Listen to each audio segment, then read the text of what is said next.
Sir আমাদেরকে ভেতরে প্রবেশ করতে দিন। আরে না, ভেতরে প্রবেশ করা যাবে না। আরে ওখানে কি হচ্ছে? বললাম না ভেতরে প্রবেশ করা যাবে না। ফালতু ছেলে মেয়ে কোথাকার। স্যার বলছি তো ভেতরে আমার বাবা রয়েছে। আরে ভেতরে এরকম কোনো লোক চাকরি করে না। কামাল, আরে ম্যাডাম এসেছে মনে হচ্ছে। এই কি হয়েছে এখানে? ম্যাম দেখুন না, ভেতরে ওনাদের বাবা আছে বলে বারবার অফিসের মধ্যে প্রবেশ করতে যাচ্ছে। মামুনিরা কি হয়েছে আপনাদের? আর ভেতরে এইভাবে প্রবেশ করতে যাচ্ছেন কেন? ম্যাম আমার বাবাই কোম্পানিতে চাকরি করে। আমি এটি ওনাকে বারবার করে বলার চেষ্টা করছি, কিন্তু উনি আমার কথা বিশ্বাসই করছে না। কিন্তু উনি তো বলছে তোমাদের বাবার মতো কেউ এখানে চাকরি করে না।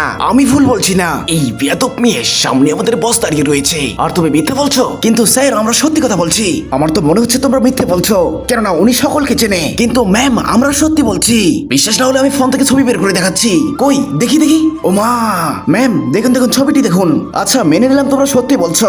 তোমাদের তো কেউ লাইক সাবস্ক্রাইব করে না। সকলকে লাইক এবং সাবস্ক্রাইব করে দিতে বলো আর আমার পেছনে পেছনে ভিতরে আসো। আচ্ছা শোনো, তোমরা এতক্ষণ পর্যন্ত যা বললে সব কি সত্যি কথা? হ্যাঁ ম্যাম, কিন্তু আমি তো